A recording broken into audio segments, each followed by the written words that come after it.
Hello friends, आज हम बात करेंगे पीडियाट्रिक केस टेकिंग के बारे में। ठीक है, पूरा देखेंगे कि पीडियाट्रिक केस टेकिंग जैसे बच्चा क्लिनिक से मीन्स क्लिनिक के अंदर आता है तब से लेके फिर जब क्लिनिक के बाहर जाता है तब तक का जो भी हमको ऑब्जर्वेशन करना है। और जो एक क्वेश्चन रहता है ना कभी कभी कि हम स्टार्टिंग जब होम्योपैथी प्रैक्टिस करते हैं तो क्वेश्चन ही नहीं मालूम होते हैं ना कि क्या पूछना क्या है ऐसा। तो वो भी हम साथ साथ में देखते जाएंगे कि पीडियाट्रिक केस टेकिंग जैसे आता है हमको क्या क्या करना है। ठीक है, तो जैसे पहले स्टार्ट करते हैं कि कोई भी बच्चा क्लिनिक के अंदर आता है तो वो कैसे प्रेजेंट होता है ना वो आपको देख लेना है पहले। कि जैसे कोई बच्चा आता है वो दौड़ के अंदर चला आता है, ठीक है, तो वो ऑब्जर्व करना है। हर पॉइंट होता है ना कि बच्चा क्या करता है वहाँ पे एक रूब्रिक पूरा पड़ा हुआ है। ठीक है, तो कोई बच्चा दौड़ के आता है यानी कि वो हाईली रेस्टलेस है, कोई यहाँ जंपिंग वंपिंग करने लगता है, ये चेयर की वो चीज़ें सारी टच करने लगता है। ठीक है, तो सब सब रूब्रिक है, हम रूब्रिक के बारे में कम बात करेंगे ना कि टच इम्पेल टू टच एक रूब्रिक है, जैसे टच करने लगता है तो। पर हमको देखना ऑब्जर्व करना है कि वो करता क्या क्या है। कोई बच्चा आता है कि शांति से बैठा रहेगा, ऐसा नहीं है कि भाई कुछ करेगा, शांति से बैठा रहेगा। कोई बच्चा जैसे ही अंदर आता है रोना चालू कर देता है। ठीक है, तो अब ऑब्जर्व करो कि वो आने के बाद करता क्या क्या है। ठीक है, फिर जैसे ही कोई बच्चा आ गया, ठीक है, फिर वो बैठा स्माइल करता है। ठीक है, तो रूब्रिक पे एक है हमारे पास स्माइलिंग। ठीक है, यानी कि मीन्स के कोई बच्चा आता है तो सीधे हमारे से बात चालू कर देता है, एक्सट्रोवर्टेड बच्चा है। कोई बच्चा होता है कि शांति से बैठेगा, मुंह नीचे रखेगा, कुछ बोलेगा ही नहीं। ठीक है, तो टिमिड शाय पर्सनालिटी होता है। कोई बच्चा फिर आने के बाद आपसे क्वेश्चन चालू कर देगा कि डॉक्टर साहब ये क्या है, वो क्या है, ये क्यों है, स्टेथोस्कोप क्या है। तो आप इंक्विजिटिव रूब्रिक भी ले सकते हो। ठीक है, कोई बच्चा आते अपनी चेयर खुद ले लेता है। ठीक है, जैसे कि बोलते हैं ना, मम्मी बोलती है कि बेटा इधर बैठ जाओ, नहीं नहीं फटाफट वो जाके पहले अपनी चेयर लेगा। बच्चा कैसे होता है, इंडिपेंडेंट बच्चा रहता है। ठीक है, तो वैसे करता है। कोई बच्चा होता है जो मम्मी का हाथ पकड़ के आता है। ठीक है, तो एक टिमिड टाइप का पूरा कॉन्स्टिट्यूशन जा रहा है। ठीक है, कि वो अकेले नहीं आ पाता, एक कंपनी चाहिए होती है या फिर एक होल्डिंग या चाहिए होता है। तो ये जब क्लिनिक से बच्चा अंदर आता है तब तक का आपका पूरा ऑब्जर्वेशन करना है कि वो बच्चा एक्चुअली में कर क्या रहा है ना, और वहाँ से आपको लिखना चालू कर देना है कि अच्छा अच्छा ये रूब्रिक भी हो सकता है कि लास्ट में अगर कोई रूब्रिक आपको ना मिले तो ऑब्जर्वेशन रूब्रिक से भी केस सॉल्व हो जाएगा। ठीक है, अब देखो कि बच्चा अगर मान लो कि छोटा बच्चा आया, ठीक है, मान लो ये 1 साल तक का बच्चा रहता है वो, या 6 महीने तक का बच्चा रहता है। तो आप लुक उसको देखो, फेस देखो, ठीक है, कि वो कैसा रहे, हैप्पी है, चीयरफुल है, या एक क्रैंकी होता है ना, इतना वो खराब होता है। ठीक है, करता रहता है पूरा, वो उस टाइप का है। वीपिंग कैसा है उसका वो भी देखना होता है। नोटिस करो कि इरिटेबल वीपिंग है, माइल्ड वीपिंग है, तो वहाँ से भी हम रेमेडी डिफ्रेंशिएट कर लेंगे कि अगर हाईली इरिटेबल पीविश वीपिंग रहती है तो कैमोमिला की साइड जाता है, उस तरह की रेमेडी के साथ। माइल्ड वीपिंग रहता है तो पल्सेटिला की तरफ जाता है, फॉस्फोरस की तरफ जाता है। तो वो एक है। ठीक है, फिर वो वीपिंग देखा हमने। ठीक है, फिर एक होता है कि बच्चा मोस्ट ऑफ स्माइल ही करता रहता है। तो उस छोटे बच्चे में तो वो डायरेक्ट आप रूब्रिक भी ले सकते हो, स्माइलिंग फेस। ठीक है, फेस एक्सप्रेशन स्माइली। फिर क्या होता है कि कोई बच्चा, हाँ, उसका जो एक्सप्रेशन होता है ना वही गुस्से वाला रहता है। ऐसे हमको देखने के बाद पता चला कि एक्सप्रेशन एंगर, तो एक्सप्रेशन वाले सब फेस में एक्सप्रेशन वाले रूब्रिक्स दिए हुए सारे कि फेस एक्सप्रेशन एंग्री। फिर अगर आपको कोई पता कुछ नहीं चल रहा है तो फिजिकल अपीयरेंस ही देख लो।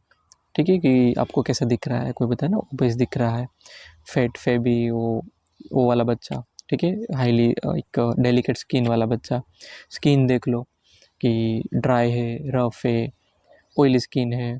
ठीक है, वो बच्चे बाहर से दिख जाएगी। हेयर डिस्ट्रीब्यूशन देखो कि कोई एबनॉर्मल जगह पे कोई हेयर नहीं है। ठीक है, तो वो देखो। हेयर में जो माथे का हेयर होते हैं वो भी देखो, थिन हेयर है, ग्रोथ कम है।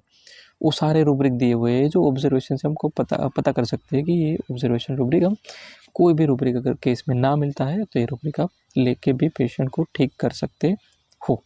ठीक है, तो ये हमने फिजिकल अपीयरेंस देख लिया। ठीक है, लीन थीन अगर बच्चा हुआ कि, और स्किन देख ली, हेयर डिस्ट्रीब्यूशन। फिर आप उसको टच करो, कोल्ड अपीयरेंस में, हीट है, कोल्ड है, कोई पर्टिकुलर पार्ट पे। ठीक है, वो सब फिजिकल जनरल में भी देखना है कि एक देखना होता है, पसीना भी देखना होता है कि पर्टिकुलर पार्ट पे बच्चे को पसीना होता है। जैसे कि कुछ बच्चे आते हैं सिर्फ हेयर भी गिले गिले हेयर हुए थे, माथे पे ही रहता है पसीना, किसी को लिप पे रहता है, किसी को हाथ में पसीना ज़्यादा रहता है। तो वो जो इस तरह के बच्चे आते हैं 1 से 6 महीने वाले, उसमें ऑब्जर्वेशन करना होता है और सुधा ले लेना होता है। ये मम्मी को कुछ चीज़ आप नहीं पूछ सकते कि पसीना कैसा होता है, आपको दिख रहा है वो रूब्रिक ले लो सीधा, ठीक है। स्किन में कोई डिस्कलरेशन आपको अगर दिख रहा है तो वो ले लो, ठीक है। तो ये आने वाला, ठीक है, कि जैसे ही बच्चा आया और आपके पास बैठा तब तक आपको इतने सारे रूब्रिक मिल जाते हैं, मोस्ट ऑफ कोई ना कोई रूब्रिक इनमें से आपको मिलेगा ही मिलेगा, ठीक है। तो अब ये एक्टिविटी वाला ना, ये देखो बाहर से सीधा अंदर आया, तो एक एक्टिविटी वाला कि हाइपर एक्टिव चिल्ड्रन है तो एक रूब्रिक है एक्टिविटी इंक्रीज, उसमें भी फिजिकल एक्टिविटी का सब रूब्रिक दिया हुआ है, तो वो लेके अब देख, ठीक है। तो उससे केस टेकिंग बहुत शॉर्ट हो जाती है और प्रिस्क्रिप्शन तुरंत हो जाता है, ठीक। उसके बाद क्या रहता है कि उसके बाद हमको मम्मी से या फिर जो भी इनके साथ आए पेरेंट्स, उनसे पूछना है चिप कंप्लेंट के बारे में। चिप कंप्लेंट की ओडीपी मस्ट, ठीक है, कब से और कैसे चालू हुआ वो आपको कंपलसरी पूछना ही पूछना है, ठीक है। उसके बाद मोडालिटी मस्ट, ठीक है, क्योंकि वहाँ से ही फटाफट मेडिसिन डिफ्रेंशिएट होकर आपको शॉर्ट में केस पूरा हो जाएगा अगर आपके पास कंफर्म मोडालिटी है, ठीक है। यहाँ पे वो बोगर बर्निंग ओशन अप्रोच ही काम आएगा इन तरह के केसों में। अगर कोई आपको ऑब्जर्वेशन मेंटल रूब्रिक भी नहीं मिल रहे तो फिजिकल कॉन्कोमिटेंट से भी आप एक केस निकाल सकते हैं, ठीक है। तो हाँ, कल एक केस था ना, तो उसमें सिंपल था कि cold coryza, severe cold coryza था, ठीक है। फिर सीधा मम्मी ने मैंने एक क्वेश्चन किया था कि अच्छा स्टूल नहीं सर, वो आज गया ही नहीं है, बाकी तो डेली जाता है। सीधा कोल्ड कोरे में कॉन्कोमिटेंट में कोराइजा कॉन्कोमिटेंट कॉन्स्टिपेशन, 3-4 ही रेमेडी, हाइड्रेसिस केस एक ही दिन में पूरा ठीक हो गया, ठीक है। तो कॉन्कोमिटेंट का भाई इतना इतना अच्छा रोल है तो वो कंफर्म पूछो। फिर एलमेट फ्रॉम पूछना ही पूछना, ठीक है। अगर पेशेंट नहीं बताता है ना आपको तो आप पूछो, आप क्वेश्चन करो, ठीक है। कि जैसे कि अच्छा कोई कल दवा ववा लिया था तो ये कि मेडिकेशन के बारे में एक एलिमेंट हो गया कि वहाँ से कोई दिक्कत आ रही है तो चलो नक्स पल्स है, सल्फर है, इस तरह की रेमेडी जाएगी, ठीक है। Over dose of allopathic medicine, उसके बाद ये फिर ये वो इरिटेबल हो गया, ये हो गया, वो सब हम पूछते हैं। दूसरा पूछो कि ये जो अभी हो रहा है कुछ खाने पीने में आया था, ठीक है, जैसे कि कुछ खिला दिया बाहर का, घर पे कोई मंचूरियन लाया और बच्चे को दे दिया, ठीक है। तो उस वजह से भी पेशेंट को डायरिया हो गया, कुछ हो गया, तो वो कोज होता है। दूसरा एक साइकोलॉजिकल कोज में हम जानेंगे कि आप सामने से पूछो कि डर तो नहीं गया ना, तो डरता किस किन चीज़ों से बच्चा, जैसे कि आप पूछते रहो, एक एक क्वेश्चन पे क्वेश्चन करो कि अच्छा कोई टीवी पे कल कोई सीरियल नहीं आ रही थी ना, जैसे हॉरर मूवी, तो बच्चे ने हॉरर मूवी देख लिया, बाहर से कोई कुत्ता अचानक भौंक दिया, कोई सडन वॉइस आया, ठीक है, तो उस वजह से बच्चा डर गया, ठीक है। कोई नया पर्सन घर पे आया, ठीक है, तो जैसे कि कोई अननोन पर्सन आया और बच्चे को उठा लिया तो बच्चा डर गया, ठीक है। अब और तरीका क्या हो सके कि नया सिबलिंग, कोई नया मीन्स के घर पे कोई अभी अपने भाई का बच्चा आया है या फिर अपना खुद का कोई दूसरा चाइल्ड हुआ है, तो उस वजह से वहाँ पे अटेंशन नहीं मिल रही है, वो कुछ कोज तो नहीं है ना। चाइल्ड कहीं जगह पे भी निगलेक्टेड फील नहीं कर रहा है ना, कि अकेलापन नहीं फील कर रहा है, आप मम्मी से पूछ सकते हो, मम्मी सब कुछ बताएगी। स्कूल वाले होते हैं तो पनिशमेंट नहीं दिया ना टीचर ने डांट नहीं दिया ना, आजू बाजू वाले बच्चों ने कोई मजाक मजाक में कुछ बोलना नहीं, क्रिटिसाइज़ नहीं किया ना उनको, ठीक है, पनिशमेंट कोई अच्छा पनिशमेंट नहीं मिला ना।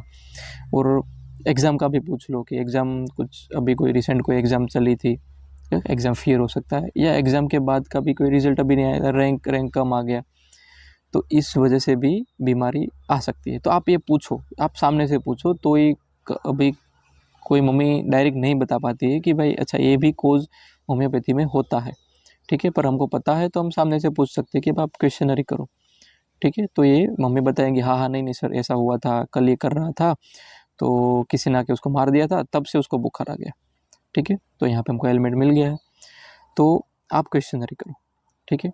फिर ये से क्वेश्चन अगर कुछ इसमें से भी आपको कोई क्वेश्चन नहीं मिल रहा है ना, तो अकॉर्डिंग वेदर ले लो कि अभी अभी का जो यहाँ का पूरा एटमॉस्फेयर जो चल रहा है, जैसे कि ये यहाँ पे बहुत कोल्ड डैम्प वेदर है, ठीक है। तो आप जैसे कि सर्दी वाला पेशेंट आया, कोई कोज ही नहीं दे रहा है, तो एक सर्दी वाला रूब्रिक ले लो, एक अकॉर्डिंग टू वेदर ले लो कि भाई कोल्ड डैम्प वेदर में कोराइजा है तो उनकी 4-5 रेमेडी है, उसमें से आप डिफ्रेंशिएट करके दे दो, ठीक है। तो ये हो गया कि बच्चा जब आता है तब से लेके चिप कंप्लेन तक का। फिर हम देखेंगे फिजिकल जर्नल, वो फिर नेक्स्ट लेक्चर में देखेंगे कि फिजिकल जर्नल से लेके मेंटल में क्या क्या क्वेश्चन करना है, पूरे पीडियाट्रिक के पूरे क्वेश्चनरी पूरा हम लेंगे कि क्या क्या हम क्वेश्चन कर सकते हैं, जिससे हमें कोई ना कोई रूब्रिक मिल जाएगा, कोई ना कोई क्लू मिल जाएगा और हम प्रिस्क्रिप्शन कर देंगे।